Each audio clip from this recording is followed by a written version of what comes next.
এই দোকানে মনে হয় বাবার জন্য গিফটটা পাবো। ওই তো দেখি বাবার পছন্দের স্মার্ট ঘড়ি। আঙ্কেল, এই ঘড়িটার দাম কত? কিরে পিচ্ছি, তুই নিবি এই ঘড়ি? জি আঙ্কেল, আমি এই ঘড়িটা নেব। বলেন না দাম কত? ও, তুই নিবি এই ঘড়ি? তোর মনে হয় এই ঘড়ির দামের সম্পর্কে কোনো আইডিয়া নাই। শুন তাহলে, এই ঘড়ির দাম হচ্ছে 10,000 টাকা। কি আঙ্কেল, 10,000 টাকা? হ্যাঁ, এটার দাম 10,000 টাকা। দামের কথা শুনে তোর দম বের হয়ে গেল নাকি? না আঙ্কেল, দাম বাইর হয়নি, তবে ঘড়িটা অনেক সুন্দর। এই সুন্দর ঘড়ি তোর মতো ফকিনিরা দেখ কে মজা নিবি। এই ঘড়ি কিনে আর হাতে পড়তে পারবে না তোরা। আঙ্কেল, আমি ঘড়ি নেওয়ার জন্যই আইছিলাম, একটু দামটা কমায় রাখেন। এই ফকিনি, বাইরে এখান থেকে। তোদের মতো ফকিনিরা এই ঘড়ি কখনোই কিনতে পারবি না। আইসে, দামটা একটু কমায় রাখেন না। আঙ্কেল, আমার সাথে এভাবে ধমক দিয়ে কথা বলবেন না।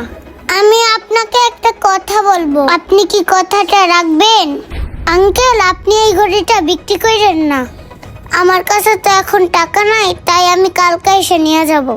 কেন আমি এই ঘড়িটা বিক্রি করবো না? কালকে পর্যন্ত তোর জন্য ওয়েট করবো। আজকে তোর কাছে টাকা নাই, আর কালকে তুই কই টাকা পাবি? কালকে কি তোর কপালে লটারি লাগবে নাকি? আঙ্কেল, আপনি যেটা ভাবতেছেন মনে করেন ওইটাই। আপনি এই ঘড়িটা রাইখা দিয়েন, কালকে এসে আমি সত্যি নিয়ে যাব। আঙ্কেল, এই ঘড়িটা কালকে পর্যন্ত রাইখা দিন। কথার বেলা তো চটাং চটাং কথা বলিস। তুই এই ঘড়ি নিতে পারবি? এই ঘড়ির দাম 10,000 টাকা। আর দেখ, বেশি কথা বলিস না। তুই এখান থেকে বের হ। এখন আমার বেচা কেনার সময়, ডিস্টার্ব করিস না। আঙ্কেল, আমি বললাম তো কালকে এসে টাকা দিয়ে ওই ঘড়িটা আমি নিয়ে যাব। দয়া করে আঙ্কেল, এই ঘড়িটা কারো কাছে বিক্রি করবেন না। আচ্ছা, তুই যেহেতু এত রিকোয়েস্ট করে বলতেছস, তাহলে এখন তুই যা। কালকেরটা কালকে দেখা যাবে। আচ্ছা ঠিক আছে আঙ্কেল, আমি এখন আসি। কই থেকে যে এসব আসে? ঘড়ি তো নিতেই পারবে না, আইসে শুধু আমার সময়টা নষ্ট করে। চাচা, এই দোকানে আসেন। এই দোকানে অনেক সুন্দর সুন্দর ঘড়ি আছে। ভাইয়া, আমাকে একটা ভালো দেখে ঘড়ি দেখান তো। আচ্ছা ভাইয়া, দাঁড়ান একটু দেখাইতাছি। এই যে ভাই, এই ঘড়িটা দেখতে পারেন, এটা অনেক ভালো হবে। চাচা, আপনাকে আমি বলছিলাম না এই দোকানে অনেক সুন্দর সুন্দর ঘড়ি আছে? দেখেন, ঘড়িটার ডিজাইন অনেক সুন্দর, আর এই ফিতার কালারটাও আমার কাছে অনেক সুন্দর লাগতেছে।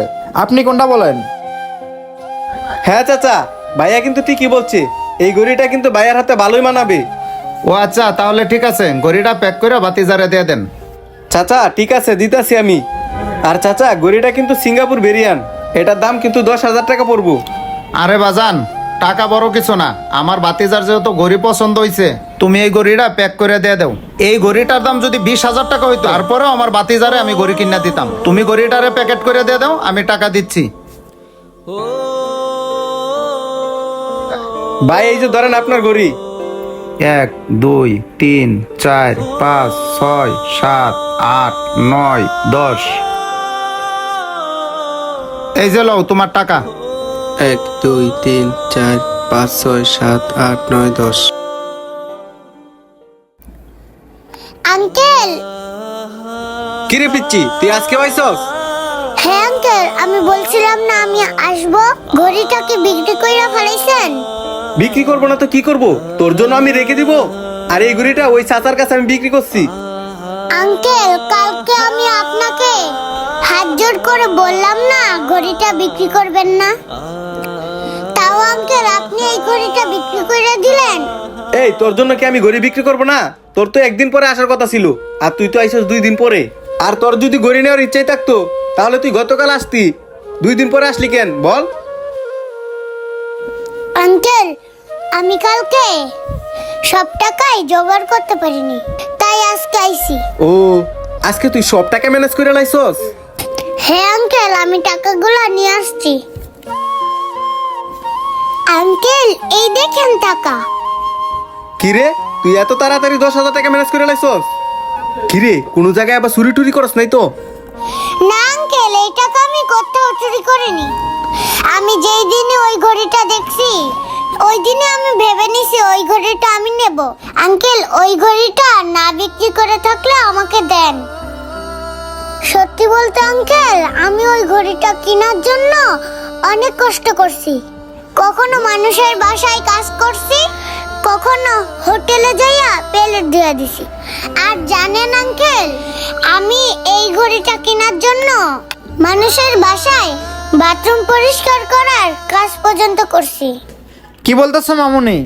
এই ঘড়িটার ভিতর কি এমন আছে যেটার জন্য তুমি মানুষের বাসায় বাথরুম পরিষ্কার করে সেই টাকা নিয়ে এখানে এসো ঘড়িটা কেনার জন্য? আঙ্কেল শুনেন তাহলে, আগামীকাল আমার বাবার জন্মদিন। বাবার নাকি স্মার্ট ঘড়ি অনেক পছন্দ। তাই আঙ্কেল, আমি আমার বাবার জন্মদিনে এই ঘড়িটা উপহার দিতে চাইছিলাম।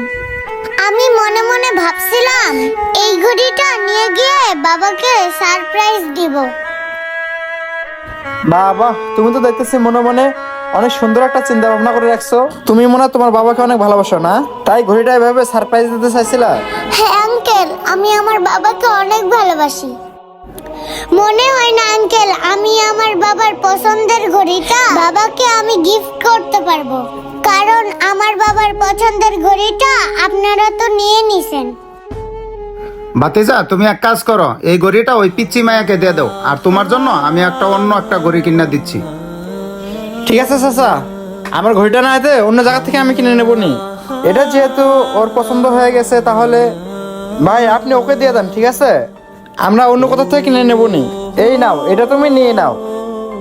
আর ভাই টাকাটা দিয়ে দেন, আর ওকে আমি ঘড়িটা দিয়ে দিলাম, আপনি ওর কাছে ঘড়িটা বিক্রি করেন। চাচা চলেন। থ্যাংক ইউ স্যার, আবার আসবেন। আর মামুনি, ধরো এই ঘড়িটা তুমি নাও। এই ঘড়ির টাকাটা তোমার দিতে হবে না, এটা আমার তরফ থেকে তোমাকে গিফট করলাম। কিন্তু কেন? তোমার কথাবার্তা আচরণ আমার অনেক ভালো লাগছে তাই। আঙ্কেল, আপনি এই ঘড়িটা আমাকে যদি ফিরিতে দেন তাহলে আমি খুশি হব না, কারণ আমি চাই আমি আমার নিজের উপার্জন দিয়ে আমি আমার বাবাকে এই ঘড়িটা গিফট করতে চাই। আঙ্কেল, আপনি যদি এই টাকাগুলো রেখে আমাকে এই ঘড়িটা দেন তাহলে আমি অনেক খুশি হব। আচ্ছা মামুনি, ঠিক আছে, তুমি যেহেতু এত করে বলতেছো, তুমি যখন ফ্রিতে নিবা না, তাহলে টাকাটা দাও, আর এই ঘড়িটা তুমি নেও। আচ্ছা ঠিক আছে আঙ্কেল, তাহলে আমি এখন যাই।